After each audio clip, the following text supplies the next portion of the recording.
आज मंत्रियों को बांटा जा सकता है विभाग और 3 राज्य मंत्री अब कैबिनेट मंत्री चूंकि बनाए गए हैं। रेखा आर्या, धन सिंह रावत और स्वामी यतीश्वर आनंद भी कैबिनेट मंत्री अब बन गए हैं। ये तीनों पहले राज्य मंत्री थे, लेकिन इनको भी अब कैबिनेट मंत्री बना दिया गया। रविवार को मुख्यमंत्री के साथ 11 मंत्रियों ने शपथ ली है और प्रदेश के 11वें मुख्यमंत्री बने हैं पुष्कर सिंह धामी।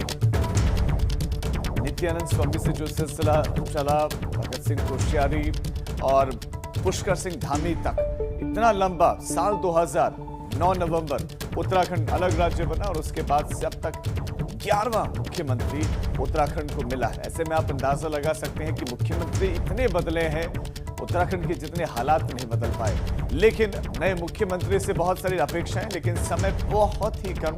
नए मुख्यमंत्री के पास अब पोर्टफोलियो का बंटवारा, विभागों का बंटवारा होना है। ऐसा कहा जा रहा है कि बहुत ज्यादा गुंजाइश, बहुत ज्यादा संभावनाएं परिवर्तन की नहीं है।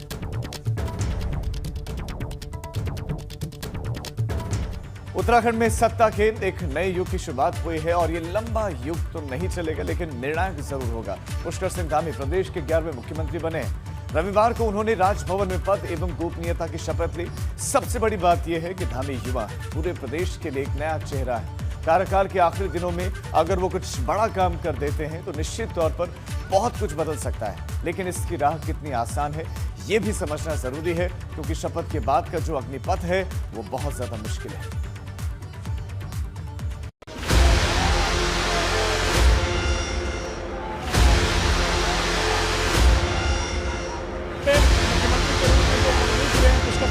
वो पहुंच चुके हैं। मैं पुष्कर सिंह धामी ईश्वर की शपथ लेता हूं। रविवार की सुबह देहरादून में मौसम का मिजाज भी बदला और राजनीति की हवाएं भी। शाम ढलने से पहले पुष्कर सिंह धामी ने उत्तराखंड के सबसे युवा मुख्यमंत्री के तौर पर शपथ ले ली। विधि द्वारा स्थापित भारत के संविधान के प्रति सच्ची श्रद्धा और निष्ठा रखूंगा। मैं भारत की प्रभुता और अखंडता अक्षुण्ण रखूंगा। पुष्कर धामी के शपथ ग्रहण से पहले राजभवन में भी बारिश हो रही थी और उन आंखों से भी अदृश्य आंसू टपक रहे थे जिन्होंने सीएम बनने का ख्वाब देखा था।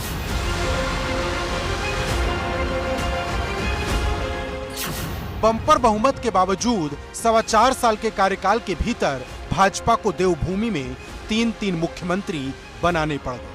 तीनों ही बार कई नेताओं का नाम चर्चा में आया, लेकिन दिल्ली से फाइनल नाम तय होने के बाद हर चेहरे पर मायूसी ही छाई।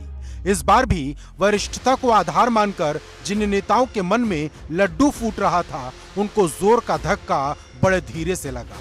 आला कमान ने न सिर्फ युवा चेहरा फाइनल किया, बल्कि जातीय संतुलन भी बखूबी सेट किया।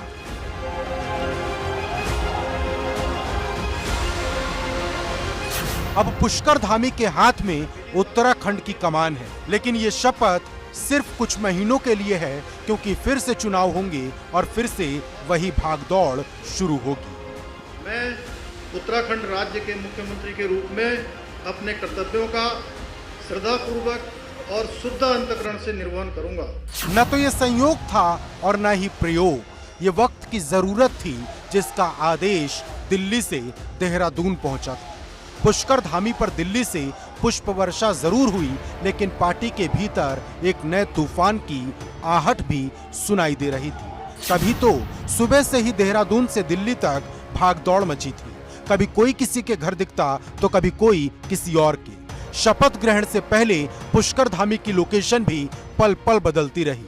कभी पूर्व सीएम त्रिवेंद्र सिंह रावत से मुलाकात, कभी सतपाल महाराज से बंद कमरे में चर्चा, तो कभी भुवन चंद खंडूरी का आशीर्वाद लेते वो नजर आए।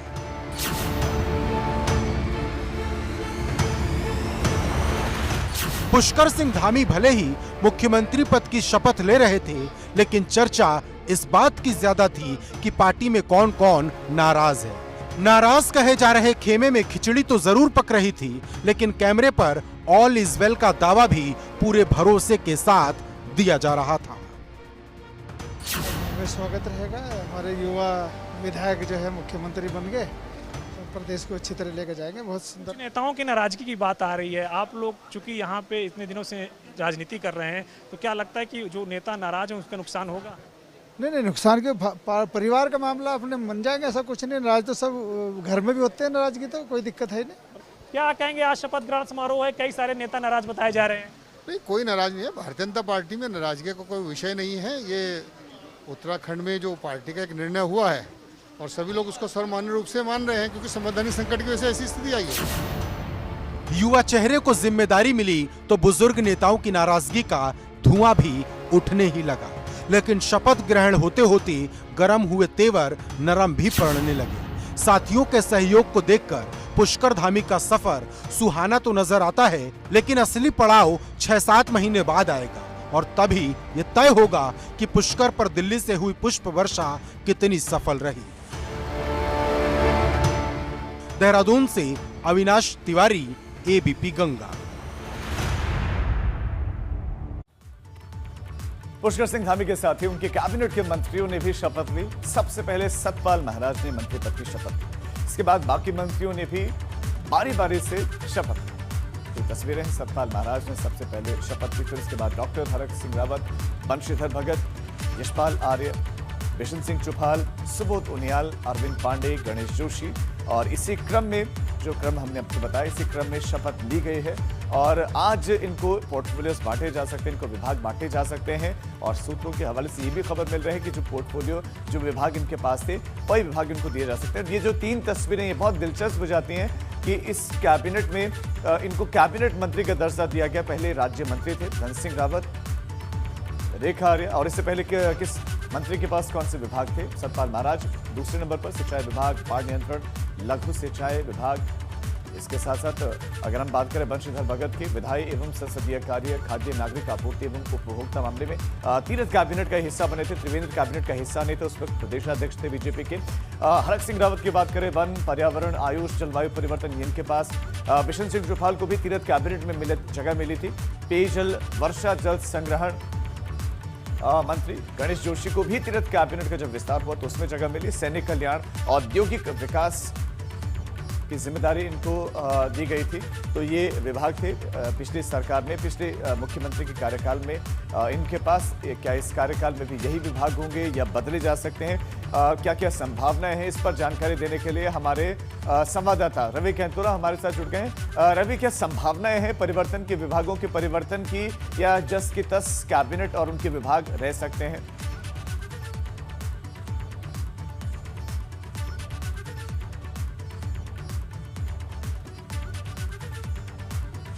रवि, क्या मेरी आवाज मिल रही है आपको?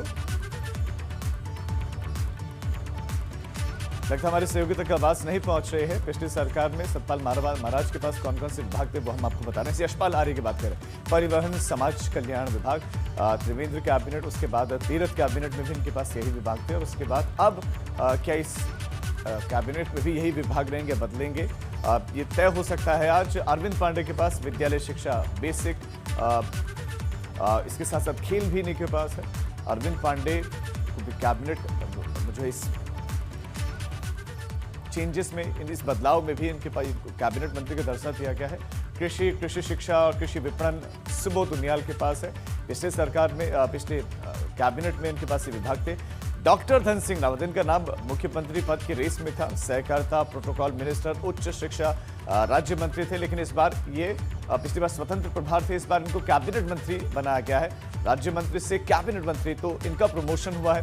प्रमोशन रेखा आर्य का भी हुआ है। ये भी महिला सशक्तिकरण एवं बाल विकास मंत्री और राज्य मंत्री थी, स्वतंत्र प्रभार। और स्वामी यतीश्वरानंद भी स्वतंत्र प्रभार राज्य मंत्री, भाषा, पुनर्गठन, गन्ना विकास एवं चीनी उद्योग। और इस बार इनको कैबिनेट मंत्री बनाया गया है। लेकिन विभाग कौन कौन से दिए जाते हैं देखना दिलचस्प रहेगा। धामी मंत्रिमंडल के जो चेहरे हैं वो आपके सामने हैं। सतपाल महाराज, बंशीधर भगत, सुबोध उनियाल।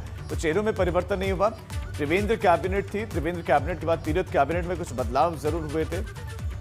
जहां पर कुछ बदलाव हुए, बंशीधर ऐड हुए, बिशन सिंह चुफाल इसमें ऐड हुए, स्वामी यतीश्वरानंद उसमें आए। और अब धामी कैबिनेट में चेहरे तो वही हैं जो तीरथ कैबिनेट में थे।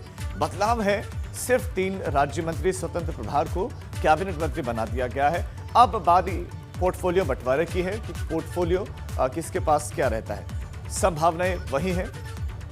फोन पर हमारे संवाददाता रवि कैंतुरा हमारे साथ जुड़ गए हैं। रवि, क्या क्या संभावनाएं देखी जा रही हैं? क्या बदलाव की संभावनाएं, गुंजाइश है, या परिवर्तन की संभावनाएं कम ही है?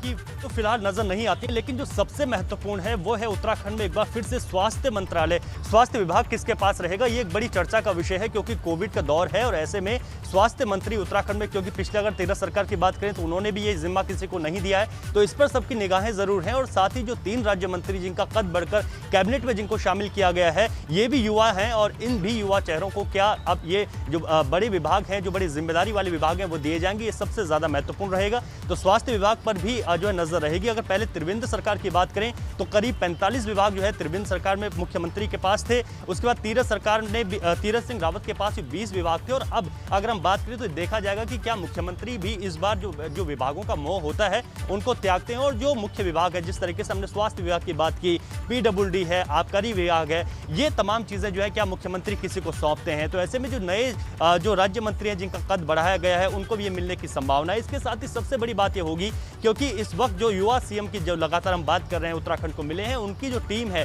उसमें बहुत सीनियर, बहुत वरिष्ठ हैं जो कई बार जो है विधायक, कई बार मंत्री रह चुके हैं। ऐसे में उस पूरी टीम को साथ लेकर चलना है। जो नाराजगी की चर्चाएं कल हुई, जो वो सुगबुगाहट थी, क्या इसमें भी जो कुछ नाम जिस तरीके से आगे आ रहे थे, अगर हम वरिष्ठ की बात करें तो सतपाल महाराज हैं और इसके साथ ही हम हरक सिंह रावत हैं, सुबोध उनियाल हैं, तो क्या इनको भी कुछ और विभाग दिए जा सकते हैं, कुछ और जिम्मेदारियां दी जा सकती हैं, ये एक देखने वाली बात होगी। हालांकि कैबिनेट में कुछ बदलाव नहीं किया गया, सिर्फ 3 राज्य मंत्रियों का कद अभी बढ़ाया गया है। आज ये स्थिति साफ होने की पूरी तरीके से संभावना है कि किन किन को क्या क्या दायित्व मिलते हैं, लेकिन सबसे ज्यादा नजर जो है इस बार ये भी रहेगी कि जिस तरीके से कोविड की परिस्थितियां चल रही हैं और हमेशा प्रदेश में एक बात ये उठती है कि एक स्वास्थ्य मंत्री होना चाहिए क्योंकि मुख्यमंत्री के पास रवि, लेकिन ये मांग तो लंबे समय से, ये त्रिवेंद्र कैबिनेट में भी यही बात कही गई थी, उसके बाद पूर्व मुख्यमंत्री तीरथ सिंह रावत, उनकी कैबिनेट में भी यही बात कही गई थी कि जब विस्तार भी हो रहा था तब भी यही बात थी कि हो सकता है कि एक अलग से स्वास्थ्य मंत्री हो, लेकिन ऐसा हुआ नहीं। अब लेकिन बहुत कम वक्त बचा है, तो ऐसे में क्या संभावनाएं हैं इस बात की कि स्वास्थ्य विभाग किसी एक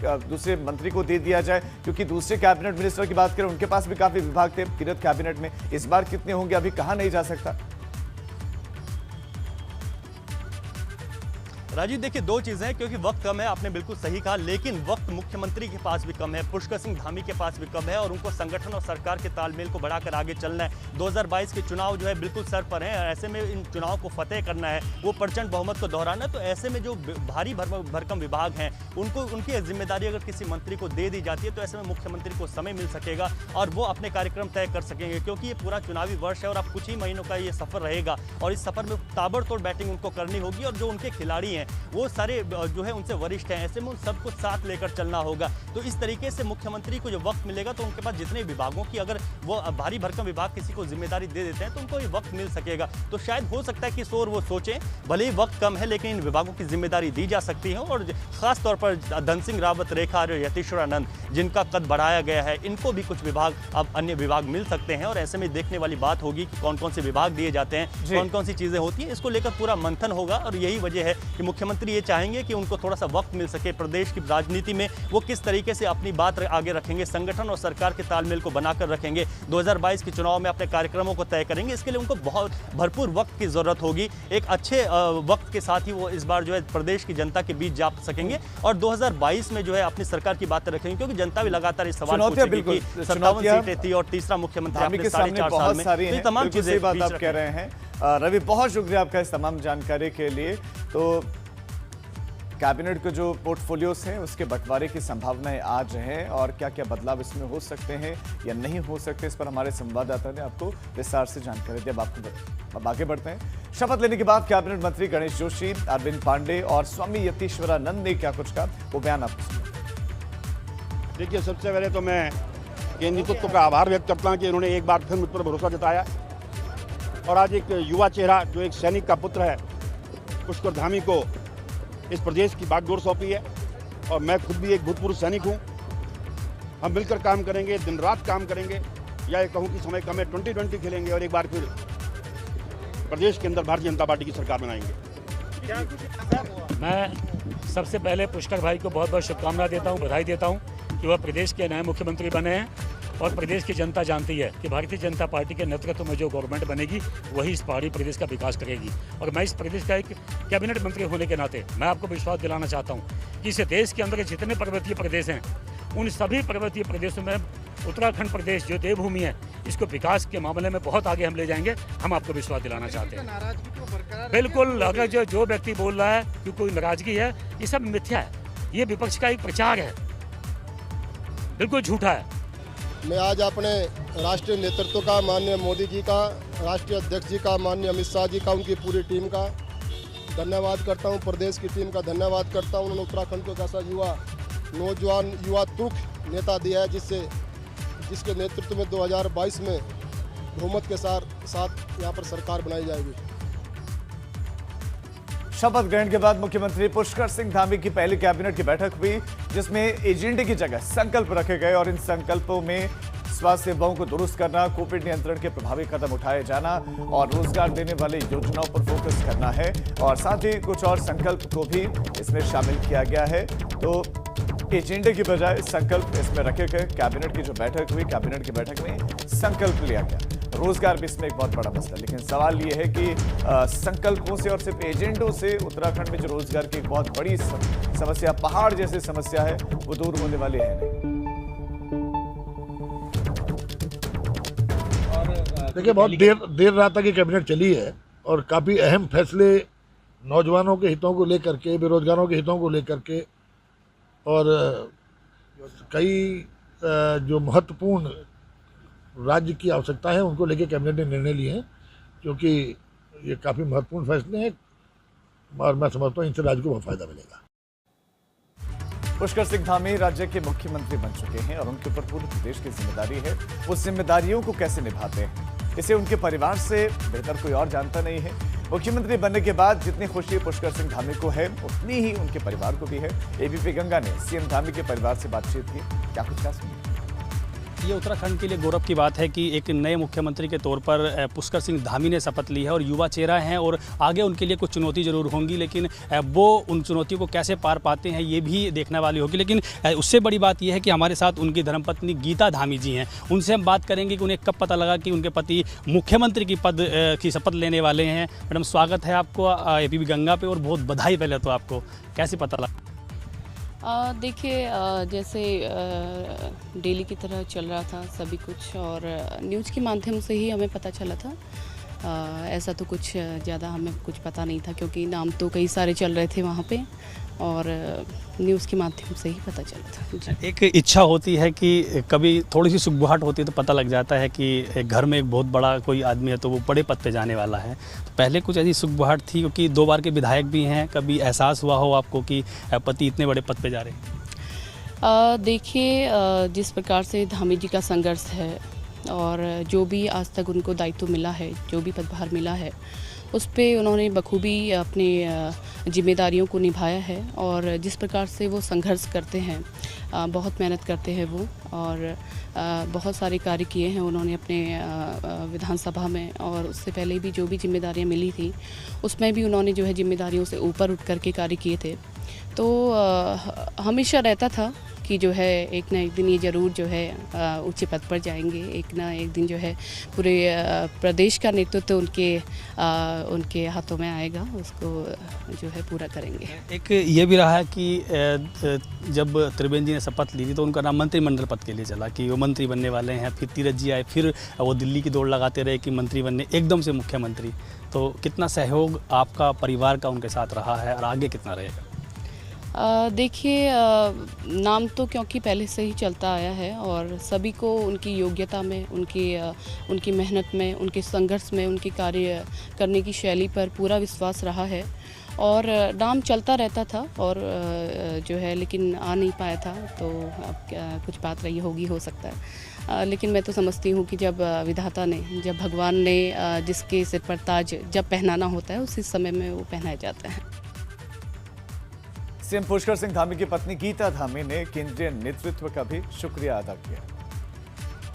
जी, सबसे पहले तो मैं जो है अपने राष्ट्रीय नेतृत्व का बहुत बहुत धन्यवाद करना चाहूँगी, अपने पार्टी संगठन का बहुत बहुत धन्यवाद करना चाहूँगी, जिन्होंने उनके संघर्ष को, उनकी कार्यशैली को देखते हुए, उनकी मेहनत को देखते हुए आज पूरे प्रदेश का नेतृत्व करने का दायित्व उनको सौंपा है। और मैं समझती हूँ कि जिस प्रकार से आज तक उनको जो भी जिम्मेदारियाँ मिली हैं उन्होंने पूरी जिम्मेदारियों से जो है पूरे सभी कुछ काम किए हैं, क्योंकि बहुत 20-25 साल की कम से कम जो है उनका अनुभव रहा है राजनीति में। देहरादून से खबर, मौसम विभाग ने बारिश का अलर्ट जारी किया है। 7 और 8 जुलाई को प्रदेश में भारी बारिश का अलर्ट जारी किया गया है, जिसमें पौड़ी, टिहरी, देहरादून में बारिश का अलर्ट है। पिथौरागढ़, बागेश्वर और नैनीताल में भारी बारिश हो सकती है। मौसम विभाग का ये अलर्ट है पौड़ी जिले के लिए, टिहरी जिले के लिए, देहरादून के लिए ये बारिश का अलर्ट है। गर्मी से लोगों को थोड़ी सी राहत जरूर मिलेगी।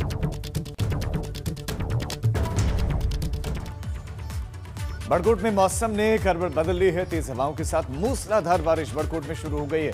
यमुना घाटी के ऊंचले और निचले इलाकों में तेज बारिश हुई है। तापमान में गिरावट आ गई है। पहाड़ों पर जैसे बारिश होती है उसके बाद ठिठुरन ठंड बढ़ जाती है और रजाइयां फिर से बाहर निकल आती हैं। और ये तस्वीरें यमुना घाटी के हैं। यमुना घाटी के ऊंचाई वाले क्षेत्र या निचले इलाकों की बात करें तो जबरदस्त बारिश हो रही है और जबरदस्त बारिश के बाद का ये नज़ारा है कि ठंड बढ़ गई है और लोगों ने भी राहत की सांस ली है। किसानों के लिए भी ये बारिश अच्छी बताई जा रही है। जो प्राकृतिक जलस्रोत हैं जिन पर बहुत बुरा असर पड़ रहा है वो एक बार फिर से रिचार्ज हो गए।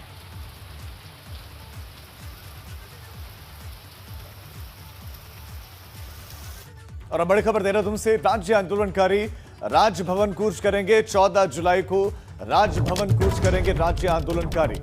राज्य आंदोलनकारियों की बैठक में यह फैसला लिया गया है। दरअसल नौकरियों पर मंडरा रहे खतरे समेत कई मुद्दों पर प्रदर्शन करेंगे और आंदोलनकारियों ने सरकार पर अनदेखी का आरोप लगाया है। राज्य आंदोलनकारी अलग राज्य की, पृथक राज्य की मांग को लेकर प्रदर्शन किया और कितना कुछ झेला, उसके बाद अलग राज्य बन पाया और अब उनको डर है नौकरियों पर मंडरा रहे खतरे पर कि नौकरियां जा सकें। ऐसे में अनदेखी का आरोप आंदोलनकारी लगा रहे हैं और 14 तारीख को करेंगे प्रदर्शन। उत्तरकाशी के विकासखंड डुंडा के बरसाली नाकुरी गांव में पांडव नृत्य का मंचन किया जा रहा है। भगवान नागराजा के सानिध्य में 29 जून से पांडव नृत्य का मंचन चल रहा है। मंचन देखकर हर देखने वाला चौंक जाता है। देवता के पसपा आग के ऊपर कूदकर अपनी शक्ति का प्रदर्शन किया जाता है। कभी गर्भ सबल को जीभ से चाटना या हाथों से मसलना ये बड़ा ही आकर्षण का केंद्र बना रहता है। तस्वीरें एबीपी गंगा की एक्सक्लूसिव हैं। आप देख रहे हैं इस वक्त ये आयोजन 7 दिनों तक चलता है।